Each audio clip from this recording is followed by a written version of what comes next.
The economy is deteriorating, and the streets of Shenzhen are filled with homelessness. China's welfare lottery suspected of fraud. Host reads out numbers not officially drawn. China's automobiles rank #1 in global export volume. What does this indicate? CCP introduces new law, signaling Xi Jinping's anxiety at critical juncture. U.S. Embassy accuses CCP of religious freedom violations. Weibo adds label, avoids deletion. It's all covered in today's China Truths. The economy is deteriorating, and the streets of Shenzhen are filled with homelessness. China's economy is rapidly worsening, placing Shenzhen, a crucial industrial center, in the midst of extraordinary economic and societal challenges. On January 6, CEO Briefing released an approximately 8-minute video portraying the current state of Heping Road in Shenzhen's Longhua district. This video uncovers a grim reality: a street that was once bustling is now overrun with homeless people. These individuals stand apart from the typical homeless population in the United States. They are neither alcoholics nor beggars reliant on others' aid. Rather, they are industrious laborers who have been driven to the streets due to economic difficulties. Netizens note that the area resembles a job market, filled with migrant workers seeking employment. Without the means to afford lodging, they resort to sleeping on the ground or on benches. The report from CEO Briefing emphasizes that Shenzhen, previously reliant on Hong Kong, has now descended into a world financial ruin. This downturn was triggered by the relocation of the processing industry to Southeast Asia and Mexico, leading to a struggle in Shenzhen to maintain employment for its vast populace.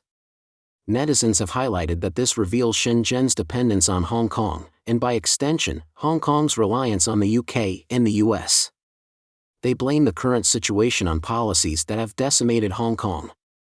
Furthermore, some suggest that Shenzhen's decline mirrors broader issues within the wall country, and that its current downfall may predict the country's future trajectory. Mr. Wei, a resident of Shenzhen, shares his experience of being unemployed for 5 years. He describes his supposed flexible or self-employment as merely biding time until the end. He speaks of a friend whose business revenue halved this year, who is reluctant to close a factory that has been operational for 20 years. For many like him, survival has become a matter of depleting their life savings. Without sufficient savings, homelessness is the only remaining option. Mr. Fu, a private entrepreneur in Shenzhen, discusses the city's severe condition this year. He links it to the departure of the manufacturing sector, which has led to a void in various industries. This shift has caused a wave of store closures and a drastic reduction in job opportunities. Coupled with declining housing prices and a lack of prospective buyers, Shenzhen's situation is significantly worse than in previous years, marking this year as especially difficult. China's welfare lottery suspected of fraud. Host reads out numbers not officially drawn. Since the start of the issuance of Chinese lottery tickets, the industry has been constantly clouded by suspicions of black box operations. The paper reported that on the evening of January 2, during the draw of the 2,024,002nd round of China Welfare Lottery's Happy 8, a revealing error occurred.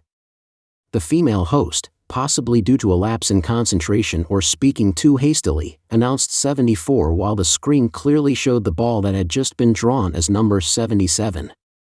She almost immediately corrected herself to 77, but intriguingly, the next number drawn was indeed 74. The error was apparently noticed by the live broadcast director, as the feed abruptly cut to a commercial break. This incident rapidly sparked online debates, with netizens expressing concerns and suspicions. Some pointed out it seemed as if the host had prior knowledge of the numbers, others questioned the integrity of the lottery, suggesting it was no longer a matter of luck. Comments ranged from advising silence in such situations, to outright accusations of no longer even attempting to conceal the manipulation. People demanded refunds for previously purchased tickets, feeling mocked and deceived. There was a general sentiment of disregard for the public, and some saw this as exploiting the desperation of the lower class if lottery results were indeed rigged. Following a few days of this news circulating on Chinese networks, on January 5, CCP officials denied any manipulation in the lottery draw. They claim that the videos circulating online were deliberately edited and threatened to arrest those spreading what they deemed to be false rumors. Subsequently, many related videos and some reports that were available online have been removed. The China Welfare Lottery discloses that the Happy 8 game operates Viaduct, a computer network system for distribution, sold at welfare lottery outlets in various provincial lottery centers, except for video-type lottery tickets. The game involves selecting 1 to 10 numbers out of 80, numbers 1 to 80, for each bet. Each set of 1 to 10 numbers constitutes a ticket, priced at 2 Chinese yuan, around 30 cents. The top prize is set at 5 million Chinese yuan, approximately $700,000. The draw is broadcasted live on the internet daily at 9:30 p.m. Despite these assurances, the numerous incidents of alleged cheating and secretive operations have significantly eroded public trust and heightened dissatisfaction. China's automobiles rank number 1 in global export volume. What does this indicate? In recent days, many posts have highlighted China's car export volume, reaching 5.2 million units in 2023, surpassing Japan to become the world's leading exporter. Some discussions among industry insiders have led to interesting conclusions regarding this indicator. Firstly, it's important to note that while export volume is a significant metric, it is only one dimension to measure the competitiveness of the automotive industry. It has limitations and cannot conclusively indicate that China's automotive industry has globally dominated. For automobiles, manufacturers tend to produce locally or in nearby regions due to shipping costs. In recent years, shipping costs have risen significantly, with the transportation cost of shipping a Model 3 to Europe exceeding $1,500. Car companies are now facing challenges in securing shipping capacity, with some, like BYD, even directly purchasing entire roll-on/roll-off ships. Moreover, various countries impose import tariffs on cars, varying between developed and developing nations. For instance, India has a car import tariff exceeding 60%, Brazil has 35%, China has 25%, Europe roughly 10%, and the US has tariffs ranging from 2.5% to 25%. Therefore, major car manufacturers tend to, or are compelled to, establish local factories to manufacture cars, as seen in Japan's production of 78.4 million cars domestically in 2022, with Japanese companies producing 17 million cars overseas. Similarly, Germany produced 3.5 million cars domestically in 2022, while German companies manufactured 9.6 million cars overseas.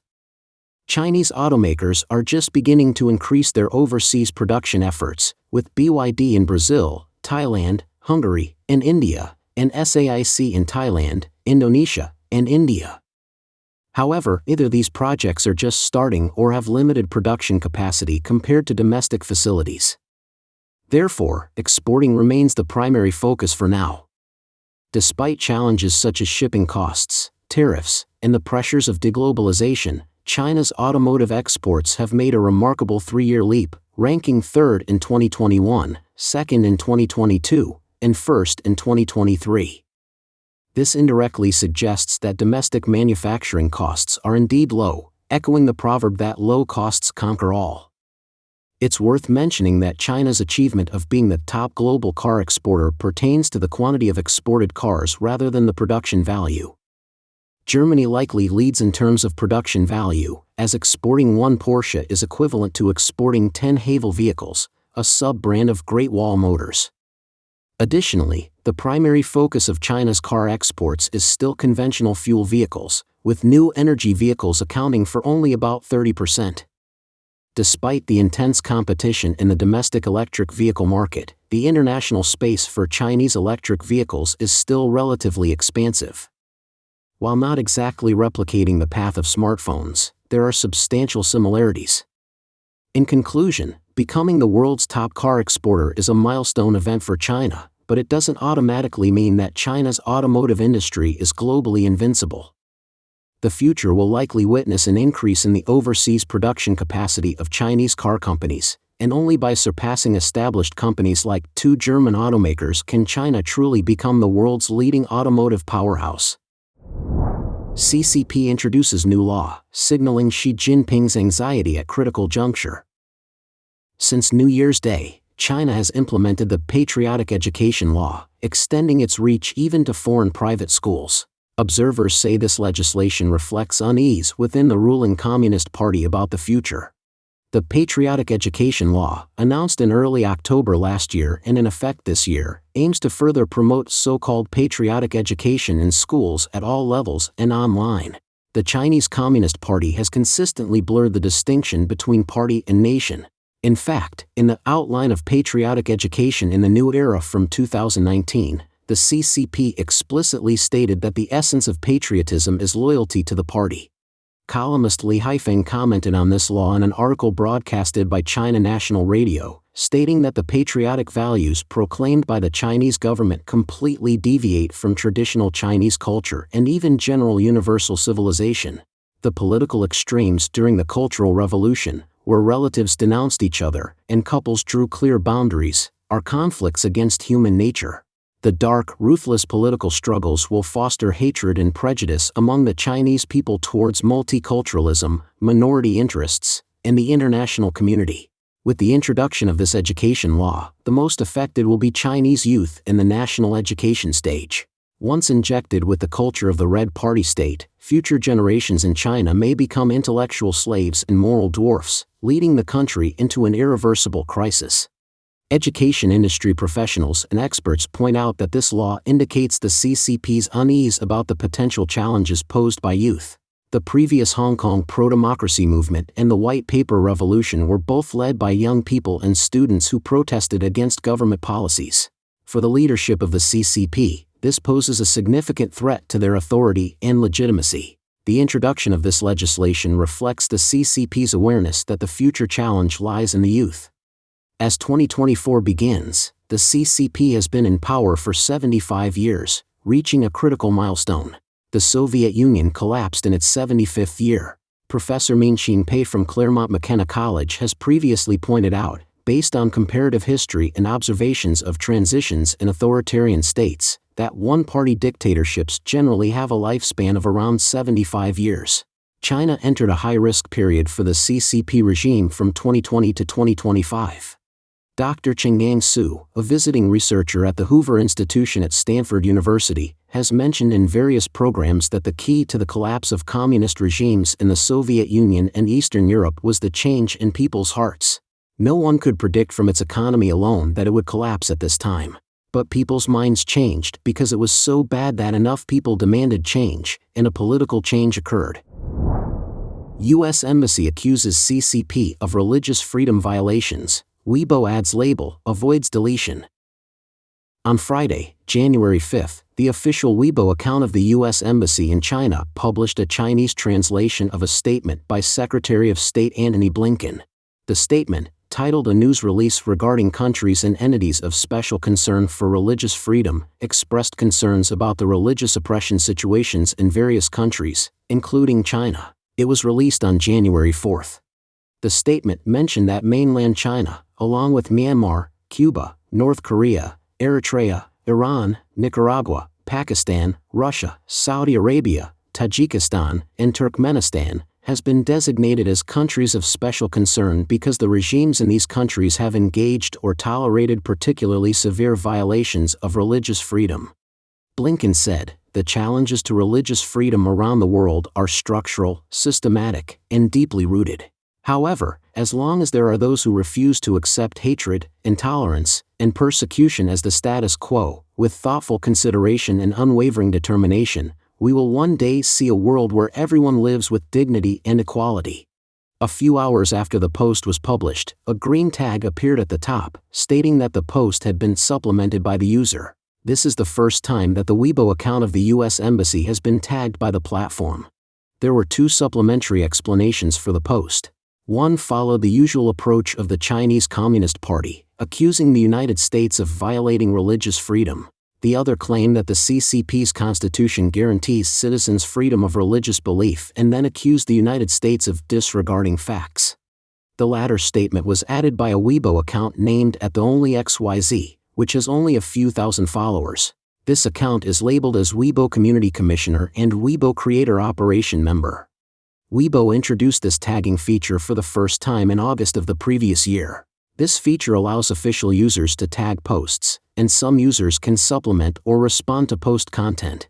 However, for non-official users, this feature is only available to users with high credit scores, real name verification, and Weibo membership. The content supplemented by users must also undergo Weibo's review before being displayed. Weibo has recently started tagging the official Weibo accounts of the US and Israeli embassies, which is seen as a new tactic to counter posts that are inconvenient to delete. The restrictions and attacks on the Weibo accounts of these embassies, considered hostile countries by the CCP, have been increasing.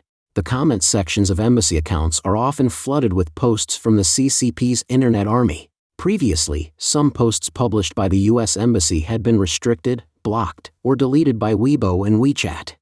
In July 2022, US Ambassador to China Nicholas Burns strongly criticized Beijing for censoring and deleting posts from US Embassy Weibo and WeChat accounts.